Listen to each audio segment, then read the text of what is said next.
Hello बच्चों, कैसे हो आप सब। उम्मीद करते हैं आप सब बहुत बढ़िया होंगे। तो भाई लास्ट क्लास में हमने जो है वो एनएसआर रिएक्शंस खत्म करी थी, ठीक है ना। एनएसआर हमने खत्म कर दी है और काफ़ी बच्चों ने कहा कि सर आप एनएसआर की समरी बताने वाले थे। बिल्कुल भाई, एनएसआर की समरी मैं एक्चुअल में इन सब की समरीज बनाऊंगा जो भी ऑर्गेनिक है। इसको हम मतलब ऐसे मानो कि वन शॉट वीडियो जिनको बोलते हैं, हम इन सब की लेके आएंगे, है ना। लेकिन एक बार सिलेबस कंप्लीट कर ले उसके बाद जो है वो हम ये सारी चीज़ें करेंगे। तो एलिमिनेशन आज हम स्टार्ट करने वाले हैं। सिंपल सा काम है, कोई ज़्यादा जो है वो लेंथी टॉपिक नहीं है, आसान सा काम है, लेकिन वेटेज इसका बहुत ज़्यादा है। क्वेश्चन जो है वो एलिमिनेशन से अक्सर पूछे जाते हैं। जैसे लास्ट ईयर 2023 में ही यहाँ पर एलिमिनेशन में क्वेश्चन आया हुआ है नीट में, जिसमें आपको अल्कोहल के डिहाइड्रेशन का ऑर्डर पूछा था, ठीक है। और भी बहुत सारी अलग अलग तरीके की रिएक्शंस है। तो एलिमिनेशन रिएक्शन हम पढ़ने वाले हैं। डायरेक्टली देखो स्टार्ट करते हैं बिना किसी देरी के। तीन तरीके की होती है भैया जी एलिमिनेशन रिएक्शन। पहली बात तो एलिमिनेशन का मतलब क्या होता है। एलिमिनेशन का मतलब है कि मॉलिक्यूल से या आपके सबस्ट्रेट से कोई चीज एलिमिनेट होगी, और जब जब एलिमिनेशन होता है तो वहां पर पाई बॉन्ड का फॉर्मेशन होगा। पाई बॉन्ड डबल बॉन्ड या ट्रिपल बॉन्ड के फॉर्म में हो सकता है। तो जहां पर भी एलिमिनेशन होगा पाई बॉन्ड का फॉर्मेशन होगा। तो यहां देखो जरा कि जो एलिमिनेशन रिएक्शंस है, एलिमिनेशन है ना, रिएक्शंस मैंने कहा ना तीन तरीके की होती है, ठीक है। सबसे पहली जो रिएक्शन है ये है अल्फा एलिमिनेशन, ठीक। तो अल्फा एलिमिनेशन जो है वो क्या होता है, या इसको आप वन वन एलिमिनेशन भी बोल सकते हो। This is also known as one one elimination, ठीक है। बहुत ही आसान सा काम है, सिंपल सा सीधा सा काम है। एक ही कार्बन से जो है वो दोनों के दोनों ग्रुप अगर हटते हैं तो इस तरह की रिएक्शंस को हम अल्फा एलिमिनेशन बोलते हैं। जैसे एग्जांपल के लिए एक हम एग्जांपल देखते हैं। तो CH3CH, ये मान लो X है, ये X है, ठीक है। और इसमें जो वो अगर एलिमिनेशन हो, देखो एक बॉन्ड में दो इलेक्ट्रॉन होते हैं। तो जैसे मान लो ये दोनों हैलोजन, आपने कोई ऐसा रिएजेंट मिलाया कि ये दोनों हैलोजन जो है वो यहां से क्या हो गए, हट गए। ये वाला कार्बन क्या है, अल्फा कार्बन है। तो दोनों के दोनों लिविंग ग्रुप जो भी हट रहा है ग्रुप, वो कहां पर है, अल्फा कार्बन, अल्फा पोजिशन पर है। तो यहां पर इस तरीके का कंपाउंड बनता है, इसको हम बोलते हैं क्या, कार्बीन। तो अल्फा एलिमिनेशन जब भी होगा तो कार्बीन बनेगा। जैसे एक एग्जांपल की बात हम करते हैं इसमें, है ना। CHCl3 है अपने पास, है ना, CHCl3, ठीक है। या इसको मैं यू भी बना सकता हूं, CHCl3, ठीक है। तो इसमें जब आप अल्कोहल KOH या KOH के साथ जब इसकी रिएक्शन करवाते हो, KOH बेस के साथ, तो ये एक हाइड्रोजन और एक Cl यहां से क्या हो जाते हैं, बाहर। और पीछे जो एक कंपाउंड बनता है, इस कंपाउंड को हम बोलते हैं भैया जी डाइक्लोरोकार्बीन, है ना। तो ये डाइक्लोरोकार्बीन यहां पर बनता है, कार्बीन। तो ये है अल्फा एलिमिनेशन का एक एग्जांपल है।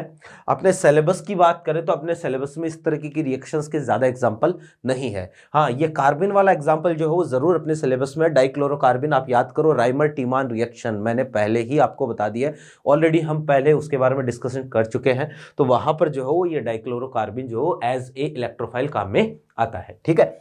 तो ये तो अल्फा एलिमिनेशन। बाकी जो और कहीं पर भी हम अल्फा एलिमिनेशन की बात नहीं करेंगे। दूसरा जो है वो कैटेगरी इसमें सबसे इंपॉर्टेंट है, वो है भैया बीटा एलिमिनेशन। और इस तरह की जो रिएक्शन है इनको आप 1-2 एलिमिनेशन भी बोल सकते हो। दिस इज 1-2 एलिमिनेशन, ठीक है।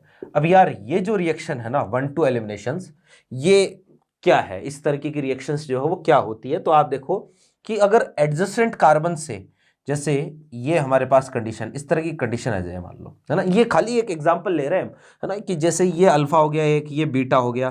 तो बीटा से जो है वो मतलब अल्फा और बीटा से अगर एलिमिनेशन होता है तो इस तरीके की रिएक्शन को हम बोलते हैं क्या, बीटा एलिमिनेशन। किसी भी तरीके से मान लो कोई भी ऐसा रिएजेंट आपने मिलाया, तो रिएजेंट मिलाने की वजह से यहां से X2 का मॉलिक्यूल क्या हो गया, बाहर हो गया।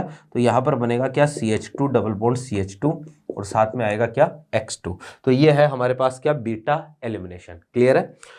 अब देखो जरा कि अच्छा ये कैसे होगा, आपके मन में सवाल ये भी आएगा कि सर ये बीटा एलिमिनेशन, इसको अल्फा बीटा एलिमिनेशन क्यों नहीं बोलते, इसको बीटा एलिमिनेशन ही क्यों बोलते हैं। ये सारे हम इसको डिटेल पढ़ेंगे। और एक चीज हमारे सिलेबस में सबसे ज्यादा डिटेल में जो है वो यही है, हमें केवल बीटा एलिमिनेशन की ही बात करनी है।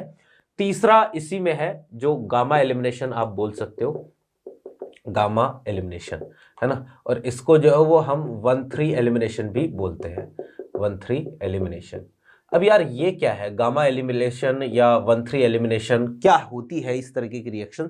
तो इसको समझना जरा कि अगर वही 1,3 1 और 3 नंबर पोजीशन से कोई चीज एलिमिनेट हो, जैसे इस तरीके की ये कोई एग्जांपल अपने पास, यहाँ x है यहाँ x है, जरूरी नहीं है यहाँ पर जो हम हटा रहे हैं जो लिविंग ग्रुप है वो कौन हो, x ही हो, हेलोजन ही हो, कोई जरूरी नहीं है, कोई भी हो सकता है, जनरली हेलोजन होगा ज्यादातर एग्जांपल में। कोई ऐसा रिएजेंट मिलाया जो कि यहाँ से जो हो इस तरीके से, ये एक अल्फा, ये बीटा और ये गामा, या 1 2 3, तो इस तरीके से जो यहाँ पर अगर एलिमिनेट हुआ तो देखो ये कार्बन और ये कार्बन, दोनों कार्बन आपस में जुड़ेंगे और यहाँ पर हम बोलेंगे कि फॉर्मेशन होगा किसका, रिंग का, तो साइक्लो एल्केन का फॉर्मेशन हो सकता है। मैं यहाँ पर देखो इस तरीके की रिएक्शन हम एक्चुअल में क्या करते हैं, सबसे ज्यादा बीटा एलिमिनेशन की बात करते हैं। अल्फा एलिमिनेशन और गामा एलिमिनेशन के कुछ एक एग्जांपल बीच बीच में आते हैं जो हम बीटा में ही इंक्लूड करके बाद में इसको हम देख लेंगे। तो सबसे ज्यादा हमें डिस्कशन करना है किसके बारे में, बीटा एलिमिनेशन के बारे में। तो एलिमिनेशन रिएक्शन कितने तरीके की, 3 तरीके की होगी। अब थोड़ा सा इसी को हम आगे बढ़ाते हैं, देखना जरा कि डायरेक्टली जो हमें तो केवल बीटा एलिमिनेशन की ही बात करनी है। तो चलो स्टार्ट करते हैं बीटा एलिमिनेशन। अब देखो कि यार बीटा एलिमिनेशन में आपने जो E1 E2 या फिर E1 CB रिएक्शन पढ़ी होगी या फिर नाम सुना होगा। तो ये सारे के सारे एक्चुअल में बीटा एलिमिनेशन के ही टाइप होते हैं, है ना। देखो जी, डायरेक्टली जो है बीटा एलिमिनेशन हम पढ़ते हैं। भैया बीटा एलिमिनेशन में हम रिएक्शन की बात करेंगे, एक तो E1 होता है, एक E2। E का मतलब है क्या, एलिमिनेशन, और 1 का मतलब यूनिमोलिकुलर, 2 का मतलब हो जाएगा क्या, बायोमोलिकुलर।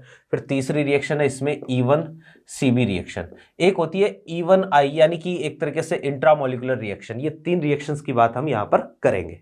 अब देखो इनमें जो है वो सबसे पहले हम बात करेंगे किसकी, E1 रिएक्शन की, है ना। तो डायरेक्टली मैं हेडिंग लगा रहा हूं E1 रिएक्शन,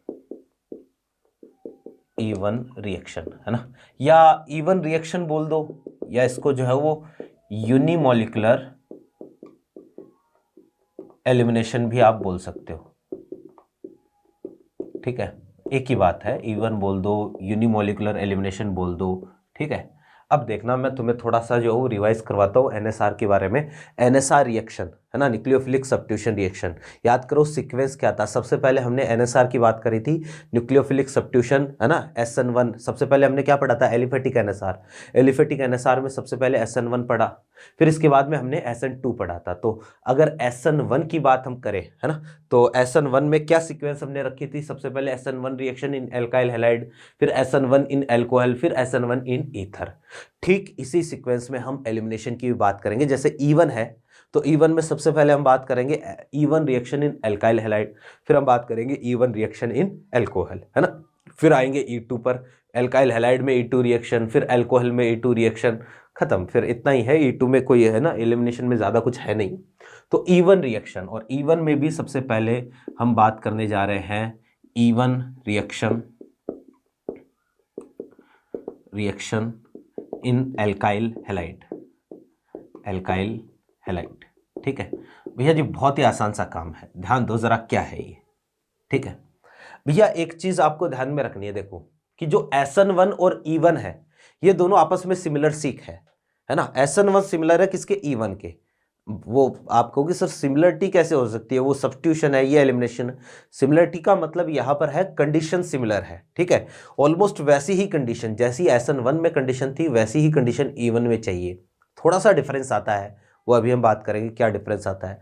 दूसरा SN2 और E2 ये दोनों सिमिलर है, जो कंडीशन SN2 की चाहिए वही E2 की चाहिए, ऑलमोस्ट सीक सिमिलर आप बोल सकते हो इनको, है ना। तो यहां पर देखना कि एल्काइल हैलाइड के केस में आपको एक पॉइंट ध्यान में रखना है, in case of alkyl halide, in case of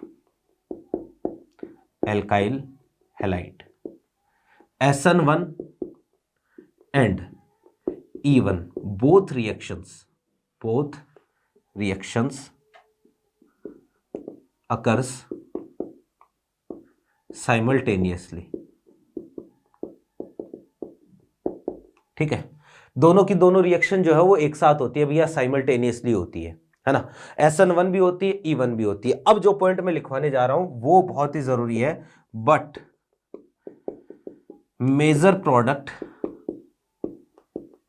major product will be formed by SN1 reaction at low temperature and E1 reaction at high temperature.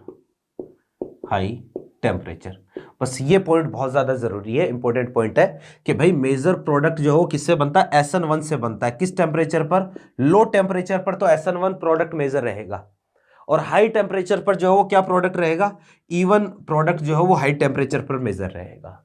Alkyl halide के case में SN1 और E1 दोनों reactions क्या चलती है, साथ साथ चलती है। कहने का मतलब आपने SN1 करवाई, लेकिन थोड़ा बहुत मैंने बता रखा है ना आपको कि कभी भी कोई भी रिएक्शन होती है ऑर्गेनिक, कोई भी रिएक्शन है, एक अकेली रिएक्शन नहीं चलती, केवल एक रिएक्शन नहीं चलती है, वहां पर मल्टीपल रिएक्शन चलती है, बहुत सारी रिएक्शन चलती है, किसी एक रिएक्शन से मेजर प्रोडक्ट बनता है। तो यहां एल्काइल हैलाइड के केस में ये ध्यान में रखना है कि यार SN1 और E1 ये दोनों रिएक्शंस जो है ना वो साथ साथ चलती है, और SN1 प्रोडक्ट कम टेम्परेचर पर SN1 मेजर रहता है, ज्यादा टेम्परेचर पर जो है वो आपको ध्यान में रखना है E1 प्रोडक्ट क्या रहेगा, मेजर प्रोडक्ट रहेगा। अब यार ये रिएक्शन चलती कैसे है, तो एक छोटा सा एग्जांपल लेते हैं।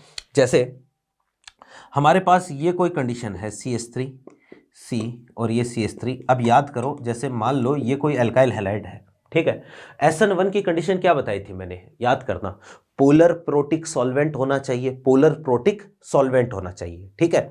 और इसके अलावा वीक न्यूक्लियोफाइल या न्यूट्रल न्यूक्लियोफाइल होना चाहिए, है ना। और इसके अलावा जो न्यूक्लियोफाइल की कंसंट्रेशन कम होनी चाहिए। ये सारी कंडीशन किसकी थी, SN1 की कंडीशन थी। अब हम आते हैं E1, सेम टू सेम, जहां SN1 वहां E1 भी होगी। जैसे एग्जांपल के लिए यहां पर अगर आपने लिख दिया H2O, तो H2O इज पोलर प्रोटिक, यहां पर जो SN1 रिएक्शन से तो प्रोडक्ट अगर बनेगा तो यार SN1 का प्रोडक्ट तो यहां पर ये रहेगा CH3 और ये है OH। और अगर E1 का प्रोडक्ट यहां पर बनाते हैं तो E1 का प्रोडक्ट बनेगा CH3 C CH3 double bond और ये CH3। ये है भैया SN1 प्रोडक्ट, SN1 प्रोडक्ट, है ना। और ये मेजर रहेगा, major at low temperature, low temperature. और ये वाला है E1 product, E1 product at high temperature, ठीक है।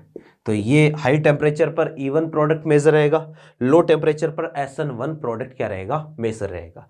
अब यार हमें ये समझना कि ये रिएक्शन कैसे चले, तो इसकी मैकेनिज्म देखना। मैकेनिज्म बहुत इंपॉर्टेंट है, ध्यान से देखना जरा कि भाई मैंने कहा ना कि SN1 और E1 में सिमिलरिटी है, डिफरेंस भी है। तो क्या सिमिलरिटी है, जैसे SN1 रिएक्शन में मैंने आपको बताया था कि कितने स्टेप में कंप्लीट होती है, SN1 रिएक्शन जो है वो 2 स्टेप में कंप्लीट होती है, ठीक। ऐसे ही E1 रिएक्शन भी 2 स्टेप में कंप्लीट होगी। सबसे पहले यहां पर देखना स्टेप फर्स्ट, है ना। SN1 रिएक्शन के फर्स्ट स्टेप पे क्या होता है, कार्बोकेटाइन बनता है। E1 में भी फर्स्ट स्टेप में कार्बोकेटाइन बनेगा, CH3 C और ये CH3, ये CH3, ये है X, है ना। और सबसे फर्स्ट स्टेप में यहां पर हेलोजन क्या करेगा, बॉन्ड के इलेक्ट्रॉन लेके बाहर, और जैसे ही ये बॉन्ड के इलेक्ट्रॉन लेके बाहर हुआ तो हमारे पास पीछे बना क्या, कार्बोकेटाइन। ये है कार्बोकेटाइन, ठीक है।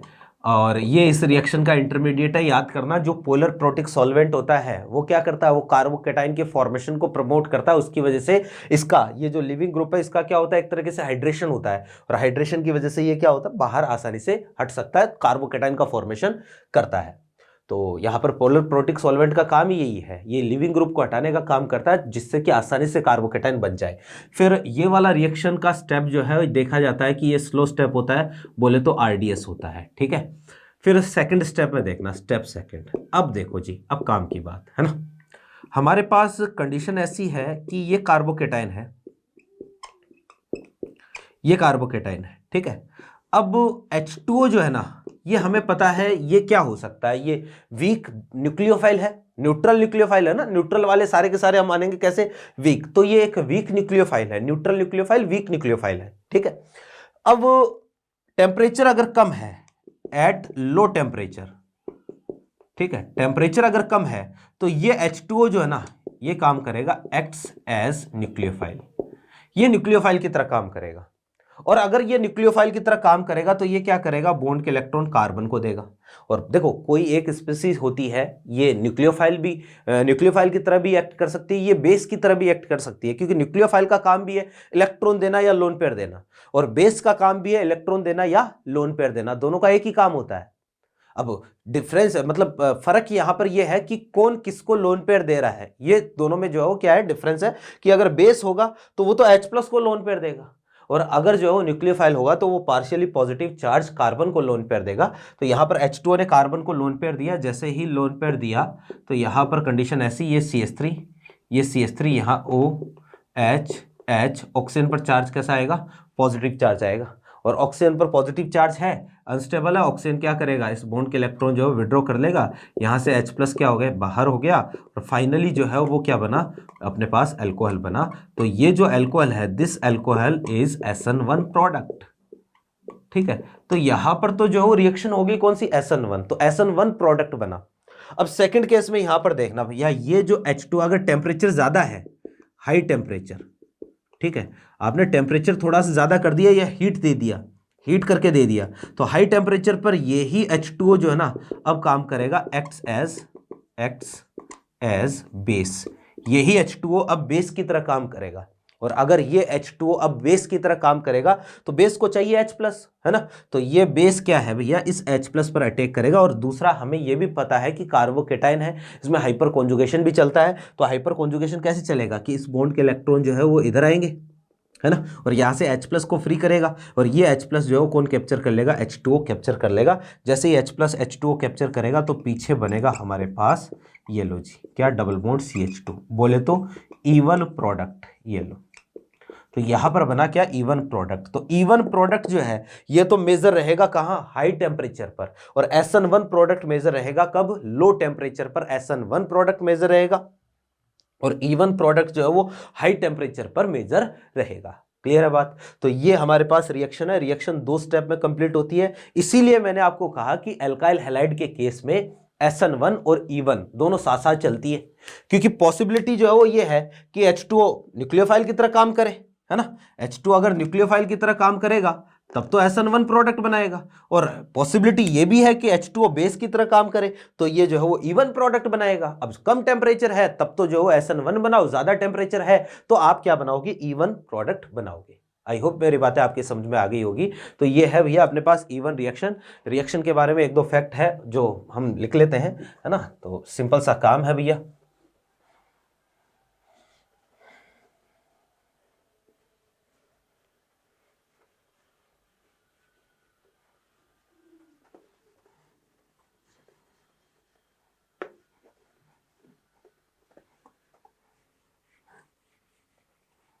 हाँ जी,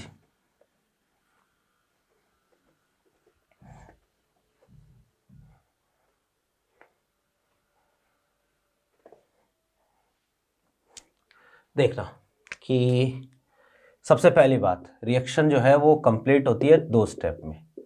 रिएक्शन कंप्लीट्स इन 2 स्टेप्स।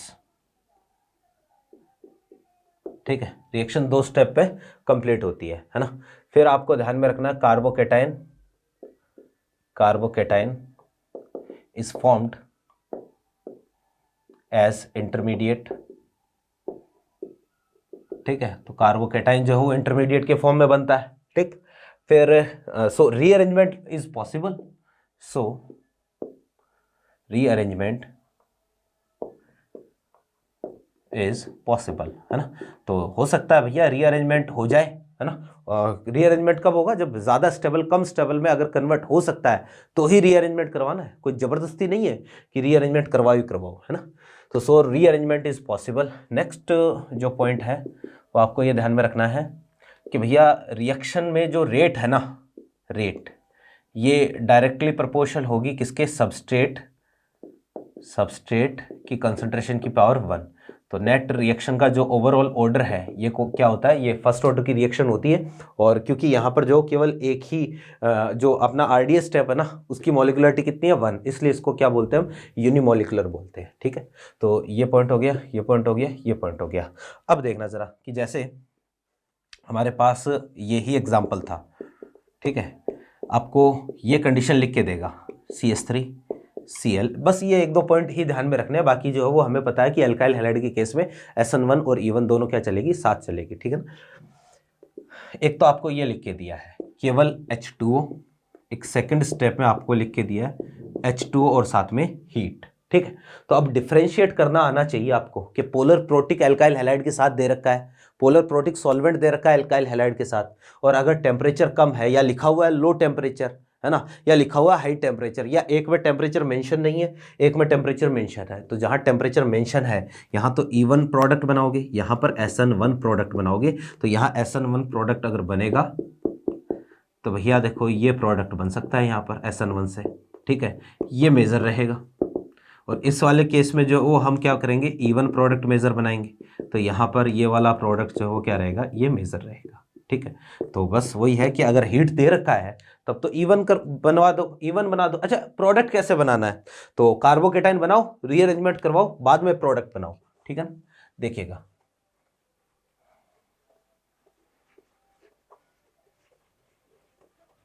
अच्छा, एक और यहाँ पर इंपॉर्टेंट पॉइंट है ना, प्रोडक्ट तो हम बना लेंगे कोई दिक्कत नहीं है, लेकिन एक बहुत ही इंपॉर्टेंट पॉइंट जो हो यहाँ पर निकल के आता है, और इंपॉर्टेंट पॉइंट ये है, देखना, जैसे एग्जाम्पल से इसको हम समझते हैं।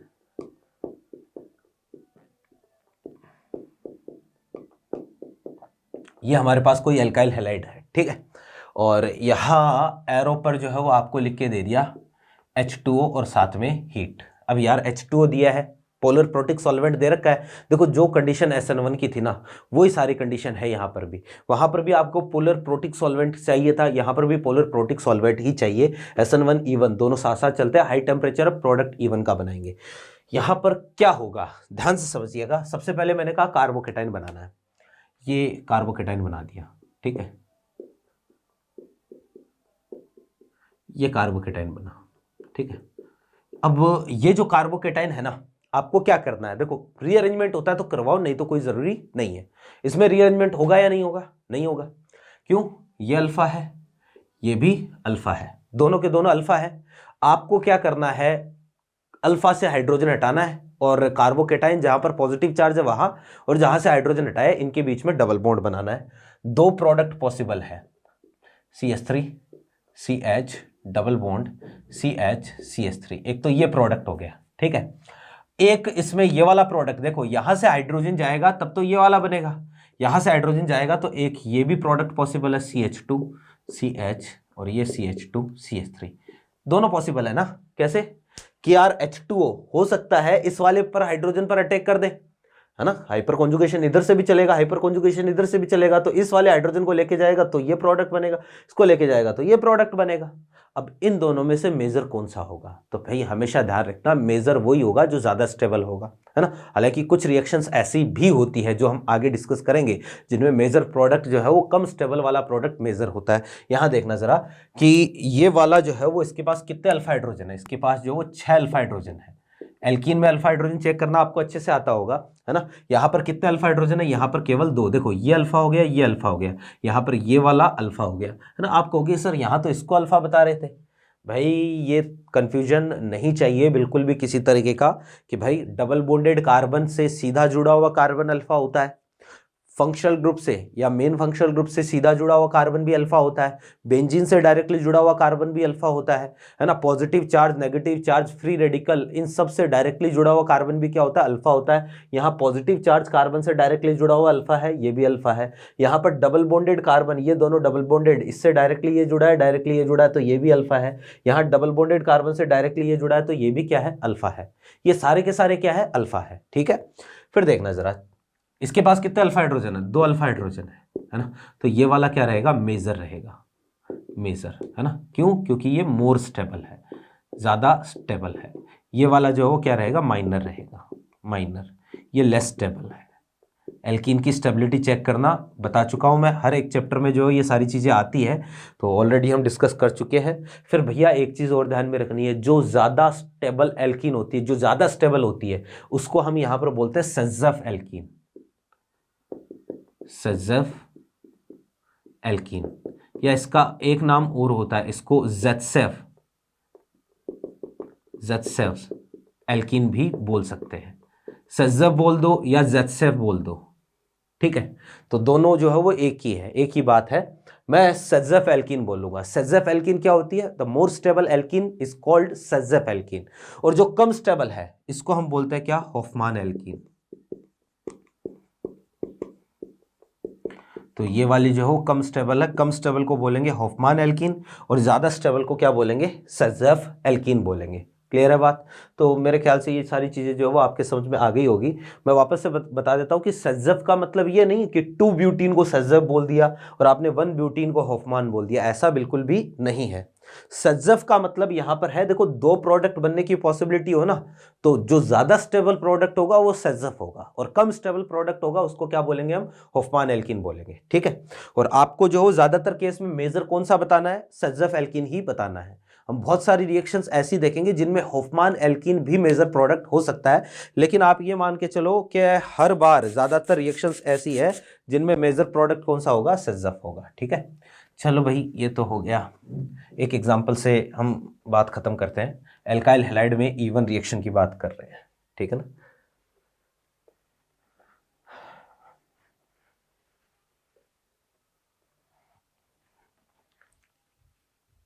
देखना,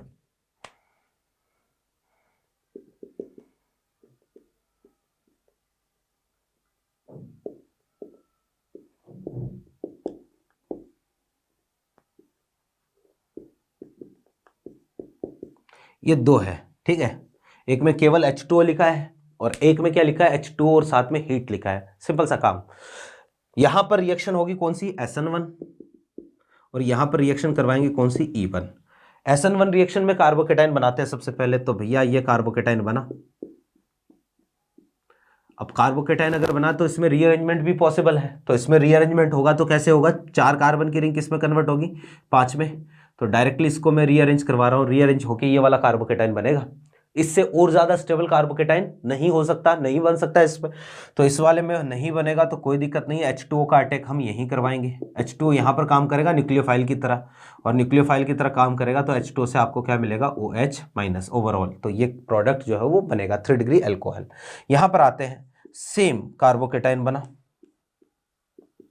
ठीक है, और यहां पर सेम कार्बोकेटाइन बना तो ये वाला बना, ठीक है। अब देखो कि इसमें ये वाला कार्बन अल्फा हो गया, ये भी अल्फा हो गया, और ये भी अल्फा हो गया। या तो हाइड्रोजन यहां से जा सकता है या यहां से जा सकता है, फिर यहां से भी जा सकता है, यहां या यहां से, इन दोनों में से किसी एक कार्बन से भी कहीं से भी हाइड्रोजन हटा दो, एक ही प्रोडक्ट बनेगा। तो 2 तरीके के प्रोडक्ट बनने की पॉसिबिलिटी यहां पर है। एक तो ये हो गया, एक प्रोडक्ट ये वाला बनेगा, ठीक है। ये 2 प्रोडक्ट बनेंगे। अब आप बताओगे इनमें से मेजर कौन सा होगा? तो मेजर कौन सा होगा भैया? ये देखो, ये अल्फा है, ये अल्फा, ये डबल बॉन्ड से डायरेक्टली जुड़ा हुआ कार्बन, ये डबल बॉन्डेड कार्बन है दोनों के दोनों, ये दोनों, और इससे डायरेक्टली ये जुड़ा है तो ये अल्फा, इससे डायरेक्टली ये जुड़ा है तो ये भी अल्फा, डायरेक्टली ये जुड़ा है तो ये भी क्या हो गया? अल्फा हो गया। ये तीनों की तीनों अल्फा है। कितने अल्फा हाइड्रोजन इसके पास? 3, 2 5, 5 और 2 7, 7 अल्फा हाइड्रोजन इसके पास है। इसके पास कितने हैं? ये अल्फा, ये अल्फा, इसके पास 4 अल्फा हाइड्रोजन है। ये वाला क्या रहेगा? मेजर रहेगा, है ना, ज्यादा स्टेबल हो गया ना। ये वाला क्या रहेगा? माइनर रहेगा, कम स्टेबल हो गया। ये क्या है? ये है सेजेफ एल्कीन, सेजेफ एल्कीन, ठीक है। और ये वाली क्या हो जाएगी? ये हो जाएगी हॉफमान एल्कीन, हॉफमान एल्कीन, ठीक है। तो ये है भैया हमारे पास एक तरीके से कंडीशन। किसकी कंडीशन? E1 की कंडीशन, ठीक है। तो एल्काइल हैलाइड में E1 रिएक्शन करवाने की कोई अलग से आपको जरूरत नहीं है। एल्काइल हैलाइड में E1 रिएक्शन और SN1 E1 दोनों एक साथ चलती है ना। और कम टेम्परेचर अगर है तो मेजर प्रोडक्ट जो है वो कौन सा बनाओगे? SN1 का मेजर प्रोडक्ट रहेगा। ज्यादा टेम्परेचर है तो E1 का मेजर प्रोडक्ट रहेगा। E1 में भी 2 पॉसिबिलिटी हो सकती है। 2 पॉसिबिलिटी कौन सी हो सकती है? एक तो सेजेफ बन सकता है, एक हॉफमान बन सकता है। आपको जो है कौन सा मेजर बनाना है? सेजेफ एल्कीन मेजर प्रोडक्ट बनाना है। तो this is all about E1 reaction in alkyl halide. खत्म है, ठीक है। अब आते हैं भैया जी E1 reaction in alcohol. Alcohol की E1 रिएक्शन की बात हम करेंगे, देखिएगा। इसको मैं मिटा देता हूं।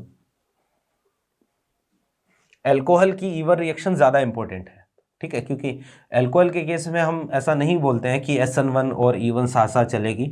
वो एल्काइल हैलाइड के केस में दोनों रिएक्शन एक साथ चलती है ना।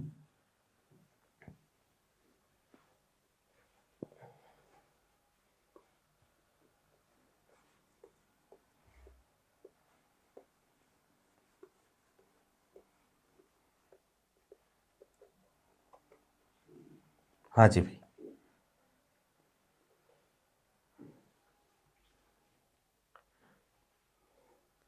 देखो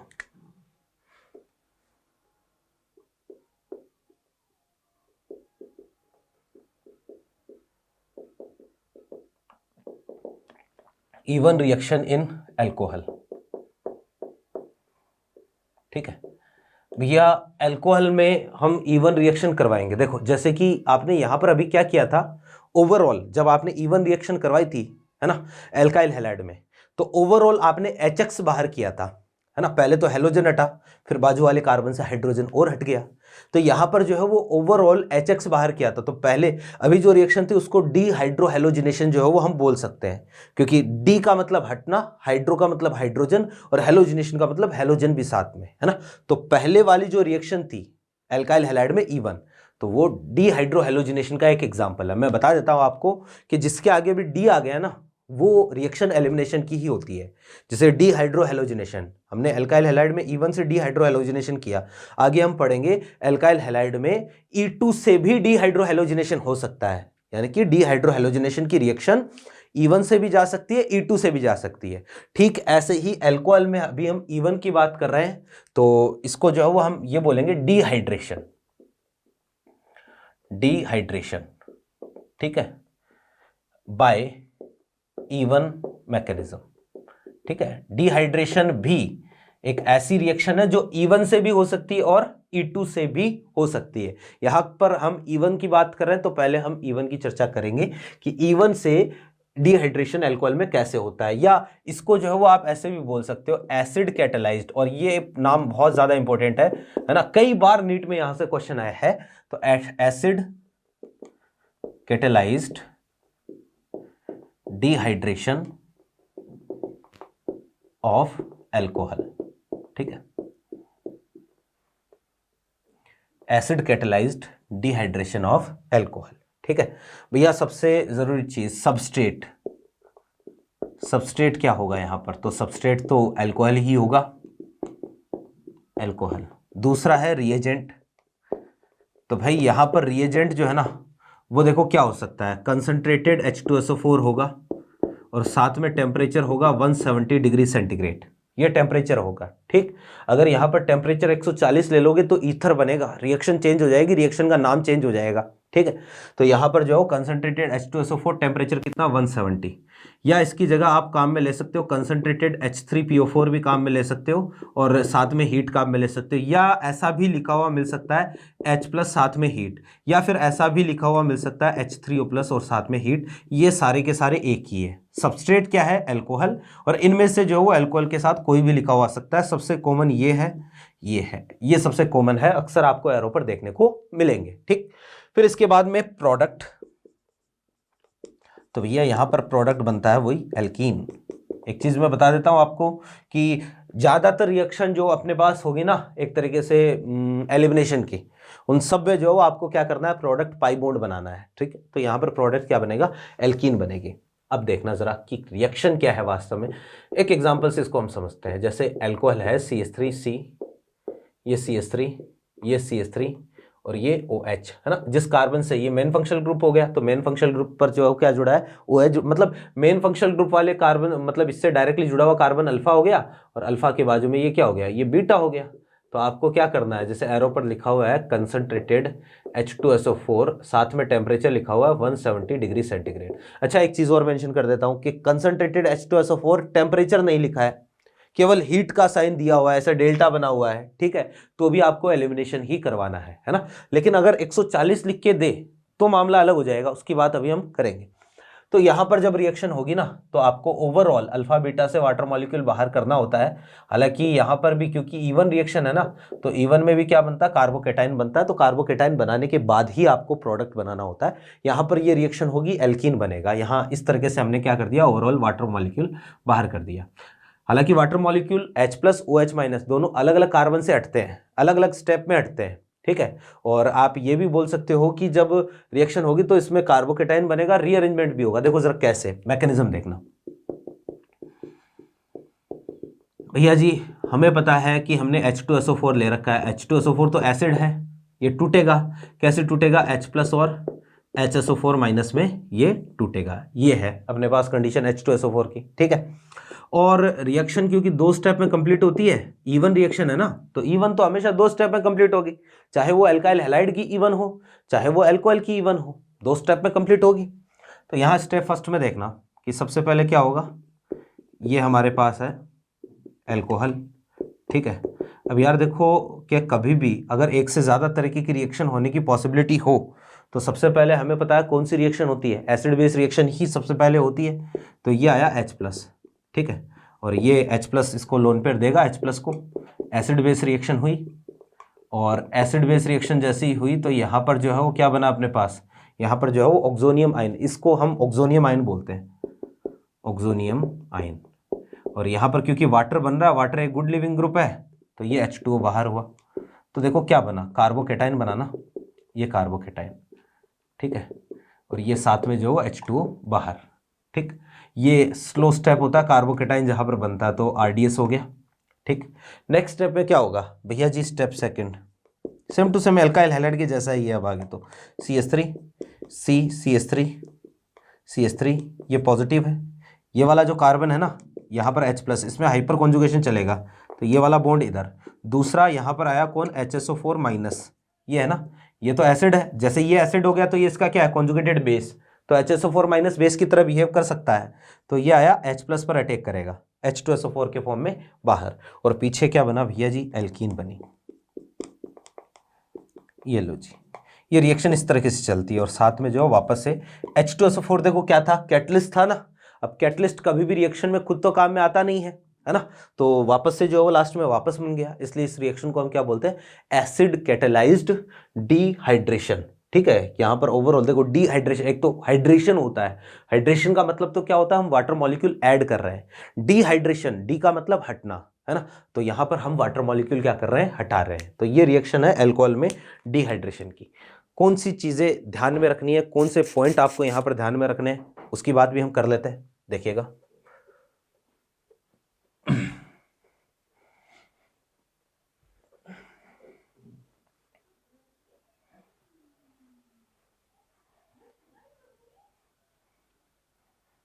हाँ जी,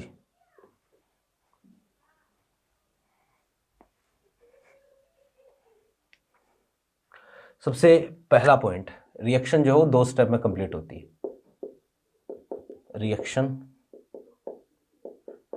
कंप्लीट्स इन 2 स्टेप्स, ठीक है। दूसरा point, carbocation is formed as intermediate, ठीक है। वही बात जो इवन में लगती है, चाहे वो अल्काइल हैलाइड में हो, चाहे वो जो किस में हो, चाहे अल्कोहल में हो। तो carbocation is formed as intermediate, so rearrangement is possible, ठीक है। तीसरा जो पॉइंट आपको ध्यान में रखना है इसी में, वो ये है कि भाई रेट ऑफ डिहाइड्रेशन या रिएक्टिविटी फॉर डिहाइड्रेशन, है ना, इसको हम ऐसा लिखते हैं। ये पॉइंट बहुत ज़्यादा इंपॉर्टेंट है, और यही से जो है वो नीट 2023 में क्वेश्चन आया, पहले भी जो है कई बार क्वेश्चन आया हुआ है, तो इसलिए ऐसा मत सोचना कि ये 2024 के लिए इंपॉर्टेंट नहीं है, बराबर इक्वली इंपॉर्टेंट है, ठीक है ना। तो reactivity of alcohol for catalytic dehydration, ठीक है, ये डायरेक्टली प्रोपोर्शनल होगा किसके, स्टेबिलिटी ऑफ कार्बोकेटाइन की, कि हमारा जो कार्बोकेटाइन है ना वो जितना ज़्यादा स्टेबल बन रहा है। एक चीज़ मैं बता देता हूँ आपको कि प्रोडक्ट अगर बनाना है तो रीअरेंजमेंट करवाना है, रीअरेंजमेंट करवाने के बाद ही प्रोडक्ट बनाना होता है। लेकिन अगर आपको जो है ना वो रिएक्टिविटी का ऑर्डर चेक करना होता है ना, तो रीअरेंजमेंट नहीं करवाना है। रिएक्टिविटी का ऑर्डर बताने के लिए रीअरेंजमेंट नहीं करवाते हम कभी भी, ठीक है। वो तो डायरेक्टली जो हो कार्बोकेटाइन जो बना, जहां ज्यादा स्टेबल कार्बोकेटाइन बन रहा है वहां रिएक्टिविटी ज्यादा हो जाएगी। रीअरेंजमेंट करवाते हैं हम प्रोडक्ट बनाने के लिए। क्लियर है बात? तो ये हो गया अपने पास बहुत ही काम का पॉइंट कि reactivity of alcohol for catalytic dehydration या एसिड कैटेलाइज्ड, इसको जो है वो ऐसा बोलना ज़्यादा सही रहेगा, for acid catalysed dehydration, acid catalysed, ठीक है, डिहाइड्रेशन। चलो भाई ये भी हो गया अपना। फिर नेक्स्ट जो है वो, जैसे इसी में हम अगर एग्जांपल की बात करें, है ना, एक तो है हमारे पास जैसे 3 डिग्री अल्कोहल हो गया, ठीक है, एक है जी हमारे पास कोई 2 डिग्री अल्कोहल हो गया CH3, एक है हमारे पास कोई 1 डिग्री अल्कोहल हो गया, ठीक है। तो अगर आप बात करोगे यहाँ पर कौन सा कार्बोकेटाइन बनेगा, यहाँ पर देखो कार्बोकेटाइन बना 3 डिग्री वाला, ये 3 डिग्री, आप OH हटाओ कार्बोकेटाइन बनाओ, OH हटाओ कार्बोकेटाइन बनाओ, यहाँ पर बनेगा कार्बोकेटाइन CH, ये पॉजिटिव, ये CH3, यहाँ पर ये कार्बोकेटाइन बनेगा। तो हमारा कार्बोकेटाइन जितना ज़्यादा स्टेबल होगा, ठीक है, रिएक्टिविटी उतनी ज़्यादा होगी। तो यहाँ पर स्टेबिलिटी का ऑर्डर क्या होता है, हम अच्छे से जानते हैं कार्बोकेटाइन की स्टेबिलिटी का ऑर्डर 3 डिग्री, 2 डिग्री, फिर 1 डिग्री। तो यहाँ पर जो वो रेट या रिएक्टिविटी का ऑर्डर क्या रहेगा डिहाइड्रेशन के लिए, तो रिएक्टिविटी ऑर्डर ये रहेगा अपने पास, ठीक है। सीधा सा काम है, सिंपल सा काम है, ठीक है।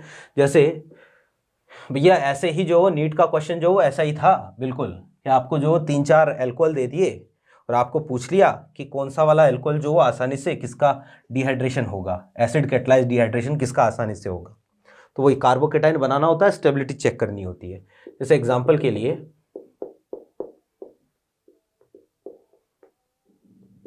ठीक है, एक ये अल्कोहल है, मैं कुछ एग्जांपल लिख रहा हूं, उनको चेक करना, देखें।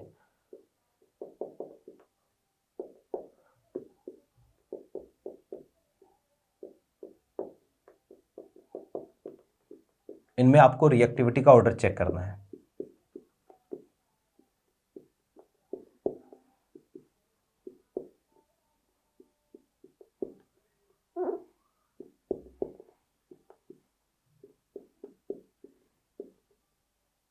यहां चेक करो, देखें क्या ऑर्डर रहेगा, किसका डिहाइड्रेशन सबसे आसानी से होगा, ये बताना आपको।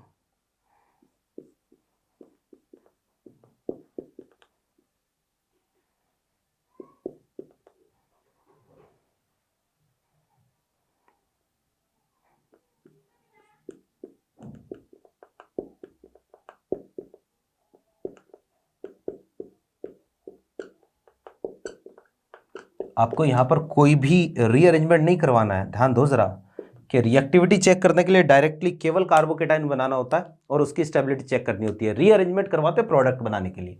जैसे यहाँ पर ये कार्बोकेटाइन बना, यहाँ ये कार्बोकेटाइन बना, यहाँ ये कार्बोकेटाइन बना, सबसे ज़्यादा स्टेबल ये वाला होगा। क्यों, NO2 का -I लगेगा, यहाँ पर -I, और -I आपको पता है इंडक्टिव इफेक्ट डिस्टेंस डिपेंडेंट होता है ना। तो जितना ज़्यादा -I होगा स्टेबिलिटी उतनी ही कम हो जाएगी। सबसे ज़्यादा स्टेबल कार्बोकेटाइन ये है, तो यहाँ पर रिएक्टिविटी ये रहेगी।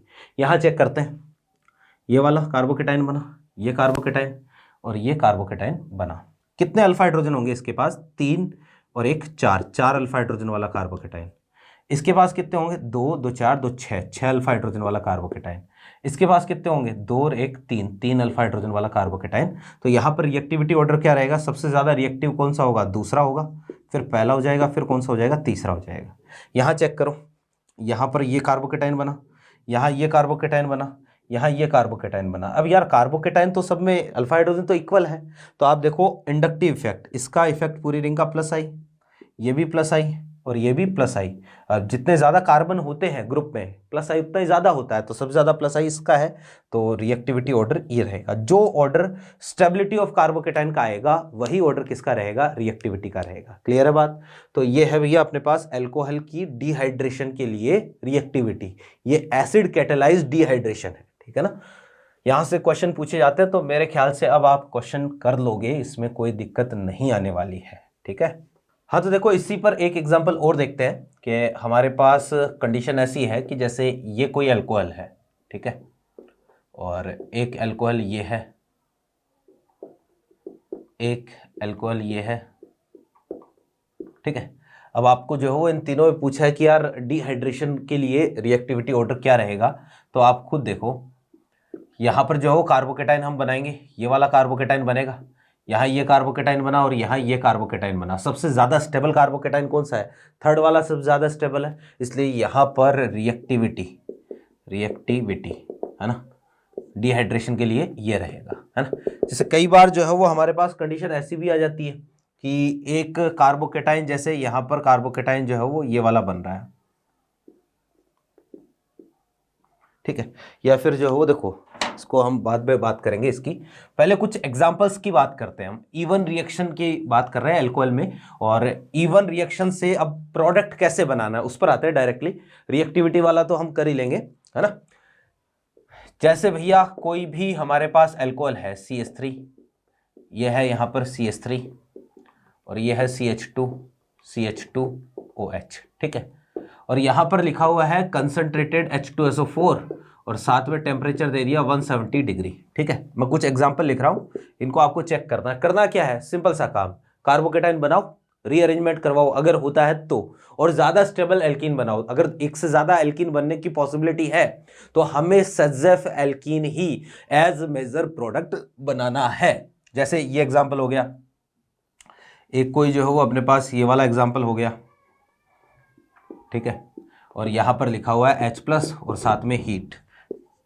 जैसे ये कोई एग्जाम्पल है अपने पास,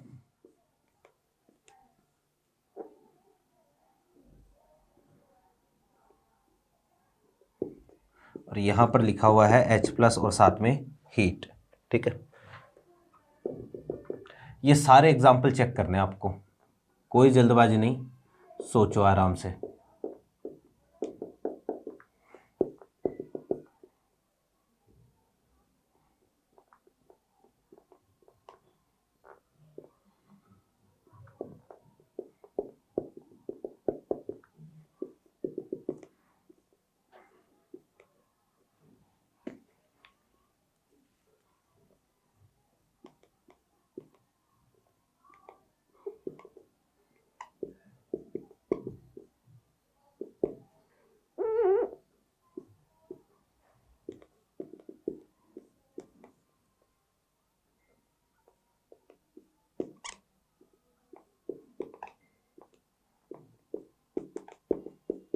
देखो ये कुछ एक एग्जाम्पल है, इनकी बात करते हैं। सबसे पहले यहाँ पर सबसे पहले क्या करूँगा, कार्बोकेटाइन बनाऊंगा। कार्बोकेटाइन बनाया, अब इसमें रीअरेंजमेंट होगा। रीअरेंजमेंट कैसे करवाना है ये आपको अच्छे से पता है। यहाँ से क्या करवा दूँ, डायरेक्टली हाइड्राइड शिफ्टिंग करवा देता हूँ। तो इसमें हाइड्राइड शिफ्टिंग करवाई तो पहले ये प्रोडक्ट या ये कार्बोकेटाइन बनेगा अपने पास CH, और यहाँ आएगा क्या CH3। फिर वापस से एक बार और जो हो इसमें हाइड्राइड शिफ्टिंग हम करवाएंगे। तो हाइड्राइड शिफ्टिंग करवाएंगे तो यहाँ पर ये कार्बोकेटाइन बनेगा CH3 और ये है CH2 और ये है CH3, ठीक है। फिर यहीं पर अब और ज़्यादा स्टेबल बन नहीं सकता है तो प्रोडक्ट इसी से बनेगा। अब दो प्रोडक्ट बन सकते हैं, देखो ये अल्फा हो गया, ये अल्फा हो गया और ये अल्फा हो गया, है ना। तो अल्फा से H हटाना है। दो तरीके के अल्फा हाइड्रोजन है, ये दोनों तो सिमिलर है, ये दोनों अलग अलग है। तो भैया सबसे पहले जो है वो एक तो हम ये वाली एल्कीन बना सकते हैं, यहाँ पर CH3C और ये CH3, यहाँ आ जाएगा डबल बॉन्ड CH और ये CH3। एक तो ये बनेगा ये, और साथ में जो एल्कीन अगर मान लो यहाँ से हाइड्रोजन जाता है तो दूसरी एल्कीन, ये वाली एल्कीन भी पॉसिबल है इसमें, CH3 और ये CH2 ये CH3, ये वाली रहेगी मेजर। ये क्या रहेगी, मेजर रहेगी। क्यों, क्योंकि ये ज़्यादा स्टेबल है। इसमें जो कितने अल्फा हाइड्रोजन है, 9 अल्फा हाइड्रोजन है, इसमें जो एक भी अल्फा हाइड्रोजन आपको नहीं मिलेगा, ठीक है ना। तो वही हमें बनाना है जो कि ज़्यादा स्टेबल हो। ये सजफ इसको बोल सकते हो, इसको क्या बोलोगे, इसको हॉफमान बोलोगे, ठीक। फिर इधर आते हैं इस वाले में, सेम टू सेम यहाँ पर जो है वो कार्बोकेटाइन बनाया, यहाँ से क्या करेंगे, हाइड्राइड शिफ्टिंग करवा देंगे। तो हाइड्राइड शिफ्टिंग करवाई तो कार्बोकेटाइन ये वाला बनेगा, ठीक है। पहले 1 डिग्री था, फिर 2 डिग्री में कन्वर्ट हो गया। अब यहाँ से जो क्या करवा दूँ, मिथाइल शिफ्टिंग करवा दूँ। तो मिथाइल शिफ्टिंग करवाओगे तो कार्बोकेटाइन ये वाला बन जाएगा। अब इसमें और ज़्यादा शिफ्टिंग नहीं होगी, और ज़्यादा स्टेबल ये नहीं हो सकता, मैक्सिमम स्टेबल हो चुका है। कितने तरीके की एल्कीन बन सकती है, तो देखो ये अल्फा है, ये अल्फा है, ये अल्फा है, ये दोनों अल्फा हाइड्रोजन तो सेम है, ये वाला अलग है। दो एल्कीन बन सकती है, एक तो ये वाली एल्कीन बन सकती है और इसमें एक ये वाली एल्कीन बन सकती है। ये वाली क्या होगी, ये वाली एल्कीन मेजर रहेगी, ठीक है ना। ये सजफ है, ये क्या है, हॉफमान है। यहाँ चेक करते हैं भैया जी, ये कार्बोकेटाइन बना। अब ध्यान दो जरा कि 4 कार्बन की रिंग है और रिंग के बाहर वाले कार्बन पर पॉजिटिव चार्ज है। 4 की रिंग किस में कन्वर्ट होती है, 5 में कन्वर्ट होती है। तो 5 में कन्वर्ट कर रहा हूं डायरेक्टली, जो है मैक्सिमम स्टेबल कार्बोकेटाइन यहां पर जो बनेगा ना, ये वाला कार्बोकेटाइन मैक्सिमम स्टेबल होगा, इससे ज्यादा स्टेबल नहीं बनेगा। यहां देखो कितने तरीके के अल्फा हाइड्रोजन हो गए, ये अल्फा हो गया, ये अल्फा हो गया और ये भी अल्फा हो गया, ये तीनों अल्फा है। अब इनमें से जो है वो ज्यादा स्टेबल कौन सा, मतलब सबसे ज्यादा 3 तरीके की एल्कीन बन सकती है। यहां देखो जरा कौन कौन सी, एक तो एल्कीन यहां पर ये वाली बनेगी, है ना, इन दोनों के बीच में डबल बॉन्ड आ गया। एक इसी में एल्कीन जो है वो ये वाली एल्कीन भी बन सकती है ना, और एक जो है वो यहीं पर ये एल्कीन भी बन सकती है। ये तीनों एल्कीन जो है ना वो अलग अलग है। अब इनमें से सबसे ज्यादा, सबसे मेजर कौन सी रहेगी? ये वाली क्या रहेगी? मेजर रहेगी। क्यों? क्योंकि ये सबसे ज्यादा स्टेबल है। ये है सेजेफ। एल्कीन की स्टेबिलिटी हम चेक करते हैं रेजोनेंस और हाइपर कॉन्जुगेशन से। तो ये तो है सेजेफ, और ये बाकी की सारी क्या हो जाएगी? हॉफमान हो जाएगी। ये है हॉफमान, है ना। तो ये वाली क्या रहेगी? यहाँ पर मेजर रहेगी। अब चाहो तो चेक कर लो अल्फा हाइड्रोजन कितने हैं। जैसे 3 3 6 6 और 2 8 और 2 10। इसके पास 10 अल्फा हाइड्रोजन है। इसके पास कितने हैं? 2 और 1 3 अल्फा हाइड्रोजन। इसके पास कितने हैं? 3 और 1 4, 4 और 2 6 अल्फा हाइड्रोजन है। ठीक है ना। नेक्स्ट यहाँ पर देखना जरा कि ये है, यहाँ पर कार्बोकेटाइन बनेगा, है ना। तो ये कार्बोकेटाइन यहां पर बना, है ना। और अब इसमें रीअरेंजमेंट करवाते हैं। तो 5 की रिंग हमें पता है, 5 की रिंग किस पे कन्वर्ट होती है? 6 में कन्वर्ट होती है। तो इसको 6 में कन्वर्ट करेंगे, है ना, डायरेक्टली, क्योंकि ये कार्बोकेटाइन में रीअरेंजमेंट जो है वो हम एक क्लास में जो है ऑलरेडी पहले ही डिस्कस कर चुके हैं। तो मैक्सिमम स्टेबल कार्बोकेटाइन ये बनेगा, और इस कार्बोकेटाइन से 2 तरीके की एल्कीन बन सकती है। ये अल्फा, ये अल्फा, ये अल्फा, ये दोनों अल्फा हाइड्रोजन सेम होंगे, तो 2 तरीके की एल्कीन बनेगी। एक तो ये वाली एल्कीन बनेगी, और एक साथ में जो है वो ये वाली एल्कीन बनेगी। ये वाली क्या हो जाएगी? ये वाली मेजर एल्कीन हो जाएगी। ठीक है ना। ये कंडीशन है हमारे पास। यहां चेक करते हैं भैया जी, ये अपने पास कार्बोकेटाइन। अब यार 6 की रिंग साथ में तो कन्वर्ट होती नहीं है ना। तो यहां पर ये 2 डिग्री है, यहां से हाइड्राइड शिफ्टिंग अगर करवा दोगे तो ये 2 डिग्री कार्बोकेटाइन जो है वो 3 डिग्री कार्बोकेटाइन ज्यादा अल्फा हाइड्रोजन वाले में कन्वर्ट हो जाएगा। देखो पहले अल्फा हाइड्रोजन 3 और 1 4, अब अल्फा हाइड्रोजन 2 2 4 2 6, 6 अल्फा हाइड्रोजन वाला हो गया। यहां से देखो ये अल्फा है, ये अल्फा है, ये अल्फा, ये दोनों अल्फा सेम है। 2 तरीके की एल्कीन बनने की पॉसिबिलिटी है। एक ये एल्कीन बनेगी और एक इससे ये वाली एल्कीन बन सकती है। आप चेक कर लो कौन सी ज्यादा स्टेबल है। इसके पास 6 अल्फा हाइड्रोजन है, इसके पास कितने? 3 2 5, 5 और 1 5 और 2 7 अल्फा हाइड्रोजन है। तो ये वाली जो है यहाँ पर क्या है? मेजर रहेगी। ठीक है। यहां चेक करते हैं। ये एग्जांपल जो है वो बहुत इंपॉर्टेंट है। ये और इसके बाद में एक एग्जांपल और करवाऊंगा। ये सारे एग्जांपल इंपॉर्टेंट है। कैसे इंपॉर्टेंट? इन सब में एक ही प्रोडक्ट बनेगा। देखो जी कैसे, ये वाला जो है ना कार्बोकेटाइन ये बना। अब हमें यह पता है कि यार 5 की रिंग जो है ना वो कन्वर्ट होती है किसमें? 6 में। अब इस वाले कंपाउंड में या इन कंपाउंड में किस तरीके से एक तरीके से रीअरेंजमेंट होता है वो हमें देखना है। और ये 3 एग्जाम्पल जो बता रहा हूं, ये तीनों ही एग्जाम्पल जो आप डायरेक्टली अगर याद रख सको तो ज्यादा बेटर होगा, क्योंकि एग्जाम में जब आएगा या जब भी पूछेगा ये क्वेश्चन तो वहां पर हम बार बार रीअरेंजमेंट तो नहीं करवा सकते ना। तो इसको आप ध्यान से ही देख लेना, इसको समझ लेना। तो एग्जाम्पल कुछ ऐसा है, मैं दोबारा इसको लिख देता हूं।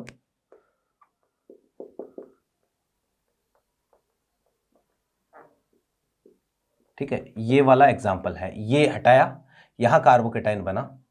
तो इसमें जो कार्बोकेटाइन बन रहा है ये वाला कार्बोकेटाइन बन रहा है। अब यार हमें पता है कि देखो 5 की रिंग और रिंग के बाहर पॉजिटिव चार्ज हो तो रिंग में क्या हो सकता है? रीअरेंजमेंट पॉसिबल है।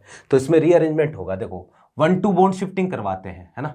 ये 1 ये 2, तो इस बॉन्ड की शिफ्टिंग मैंने यहां पर करवा दी। तो जैसे ही शिफ्टिंग हुई तो इसकी स्ट्रक्चर कुछ ऐसी हो जाएगी।